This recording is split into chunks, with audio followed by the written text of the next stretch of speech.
Saul leads the people to battle as the Ammonites attack an Israelite city, before Samuel gives his final great speech to the nation on the Bible Brief. Want more Bible learning content like this? Sign up for our newsletter and follow us on social media.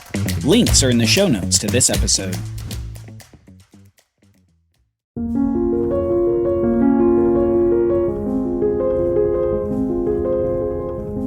Israel has a new king, a king from the tribe of Benjamin, from the city of Gibeah. A tall, handsome king who would be strong to go out before the people in battle against their enemies. This was just the kind of king that the people wanted, even if he did come from a rather disreputable tribe in a disreputable city. Samuel had initially anointed Saul in private, before showing him to the people publicly at Mizpah. And when the people finally saw their leader, they exclaimed, "Long live the king!" The nation was excited to have this human king. They were glad to be like the other nations. But now this king would be tested. Tested not by legal proceedings or his skill in diplomacy. He'd be tested on the battlefield. But it wouldn't be just any battlefield. It would be a place called Jabesh-Gilead. Now, Jabesh-Gilead is a somewhat obscure city to us, but it wouldn't have been to Saul. Do you remember how the tribe of Benjamin was able to be repopulated following the war that those 11 tribes had made upon Benjamin? Well, primarily it was done through the city of Jabesh-Gilead. The whole city was completely decimated except for the virgin women, in order to procure wives for the Benjaminites that remained. One of Saul's great-grandfathers somewhere up the family line had probably taken one of these women. And here generations later was Saul, the king of Israel. Now let's find out what's happening in this town of Jabesh-Gilead that causes it to become a place for battle. We read this in 1 Samuel chapter 11. Then Nahash the Ammonite went up and besieged the city of Jabesh-Gilead. And all the men of Jabesh said to Nahash, "Make a treaty with us and we will serve you." But Nahash the Ammonite said to them, "On this condition I will make a treaty with you, that I gouge out all your right eyes, and thus bring disgrace on all Israel." The elders of Jabesh said to him, "Give us 7 days' respite, that we may send messengers through all the territory of Israel. Then if there is no one to save us, we will give ourselves up to you." When the messengers came to Gibeah of Saul, they reported the matter in the ears of the people, and all the people wept aloud. Nahash the Ammonite comes against Jabesh with an apparently intimidating force. But his goal isn't to destroy the city. Instead, he wants to subjugate it. He wants to collect tribute and taxes from them. One of the ways that he could ensure the city was less able to rebel against his rule would be to have the people of the city partially blinded, able to work the land, but much less able to put up resistance against his rule. As a plus, he wants to bring shame upon Israel by having a bunch of them walk around in one-eyed submission to him. However, before this treaty is made, the people of Jabesh send messengers into Israel to see if anyone is willing to come to their aid. And soon Saul hears of this development at Jabesh. Now behold, Saul was coming from the field behind the oxen. And Saul said, "What is wrong with the people that they are weeping?" So they told him the news of the men of Jabesh. And the Spirit of God rushed upon Saul when he heard these words, and his anger was greatly kindled. He took a yoke of oxen and cut them in pieces, and sent them throughout all the territory of Israel by the hand of the messengers, saying, "Whoever does not come out after Saul and Samuel, so shall it be done to this oxen." Then the dread of the Lord fell upon the people, and they came out as one man. When he mustered them at Bezek, the people of Israel were 300,000, and the men of Judah 30,000. And they said to the messengers who had come, "Thus shall you say to the men of Jabesh-Gilead, Tomorrow, by the time the sun is hot, you shall have salvation." Saul sees the weeping of the people as he's coming in from the field, and as soon as he hears the news from Jabesh, the Spirit of God rushes upon him. And in this moment of anger, he cuts apart his yoke of oxen and sends pieces to all Israel. The message that accompanies the oxen pieces is simply, "Show up to fight, or you'll end up like this oxen." Then as his troops muster, he sends word to Jabesh that salvation is coming. The next day, Saul attacks before the sun has come up in the morning. We read this. And the next day Saul put the people in 3 companies. And they came into the midst of the camp in the morning watch, and struck down the Ammonites until the heat of the day. And those who survived were scattered, so that no 2 of them were left together. Jabesh-Gilead is saved. Saul has great success in his first battle as king over Israel. He led the people into battle, and the nation has now seen their king lead them like the other nations. Immediately, a realignment in the crowd occurs. Those who doubted Saul's leadership shrink away, and others want to prove their loyalty to this successful king. We read this in verse 12 as the people come to speak to Samuel, with Saul close by. The people said to Samuel, "Who is it that said, 'Shall Saul reign over us?' Bring them in, that we may put them to death." But Saul said, "Not a man shall be put to death this day, for today Yahweh has worked salvation in Israel." Then Samuel said to the people, "Come, let us go to Gilgal, and there renew the kingdom." So all the people went to Gilgal, and there they made Saul king before the Lord in Gilgal. There they sacrificed peace offerings before the Lord, and there Saul and all the men of Israel rejoiced greatly. This scene quickly goes from tense to joyful. The people propose to Samuel that the men who doubted Saul's leadership should be put to death. And Saul interrupts the conversation, effectively saying, "No, today's a day for good, not evil." But notice his reasoning. He says, "Not a man shall be put to death this day, for today the Lord has worked salvation in Israel." Rather than take credit for the victory over the Ammonites, Saul attributes the victory to Yahweh. Saul understands that it was God's presence that allowed them easy victory, and it was the Spirit of God that gave him the courage to lead the people.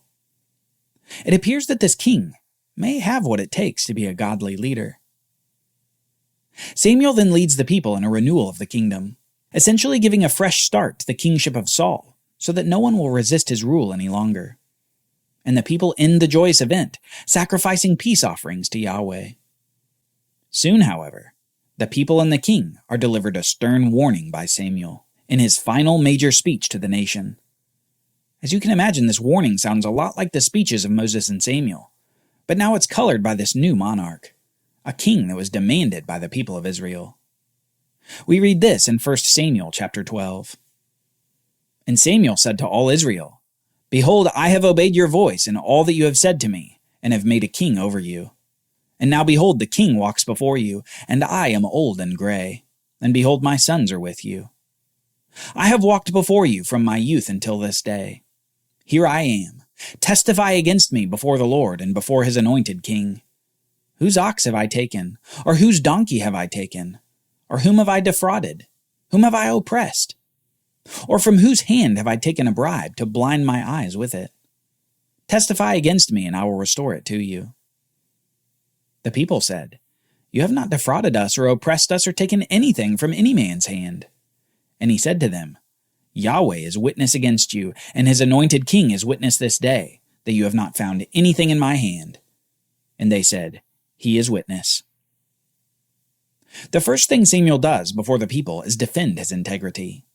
It's as if he's using this as a preamble for the words to come.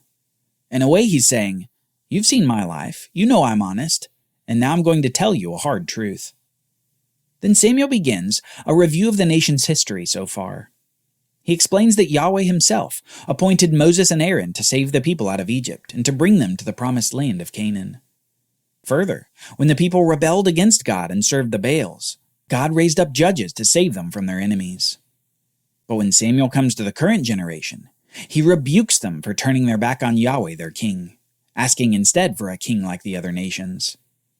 He continues, saying, "And now behold the king whom you have chosen, for whom you have asked. Behold, the Lord has set a king over you. If you will fear the Lord and serve him and obey his voice, and not rebel against the commandment of the Lord, and if both you and the king who reigns over you will follow the Lord your God, it will be well. But if you will not obey the voice of the Lord, but rebel against the commandment of Yahweh, then the hand of the Lord will be against you and your king." Samuel's message is simple. It's for the people and for their king. Obey Yahweh and all will be well, but rebel against him and it won't. God will bless the king and the people for their obedience, but he will be against them if they disobey. It's notable that the kingdom that God has set up for the people is not a kingdom separate from him. It's a kingdom under him. God remains the ultimate sovereign over the nation.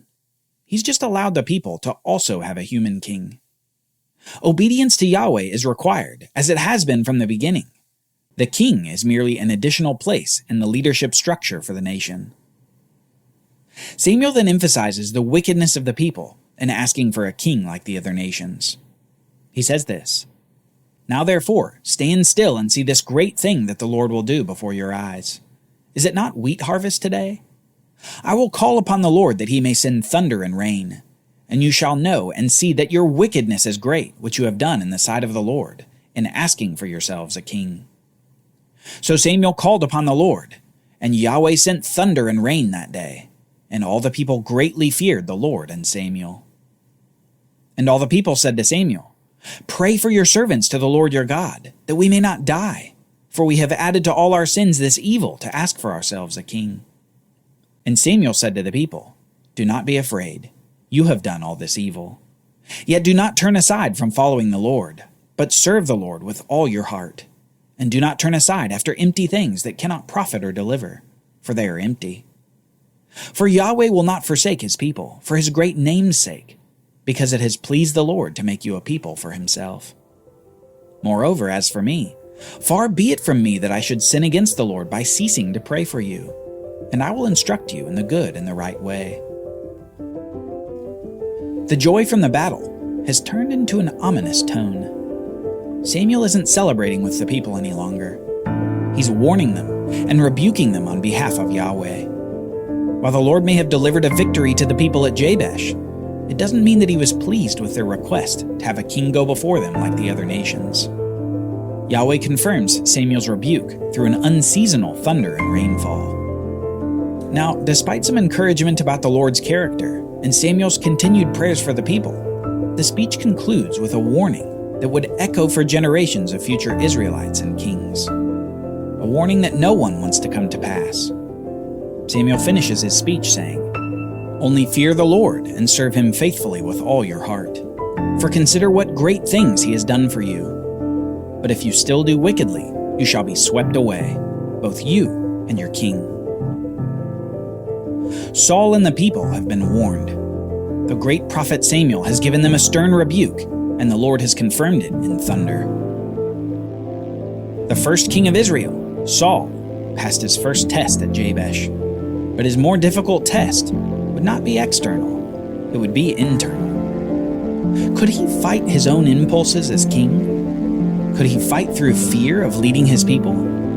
Could he obey, even with great cost?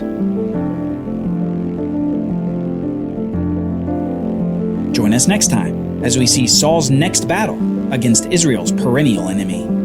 The Philistines are on the march. Saul looks for Samuel's aid, but Samuel is nowhere to be found. The Bible Brief is brought to you by the Bible Literacy Foundation, dedicated to helping people like you learn the Bible. Copyright Bible Literacy Foundation 2023.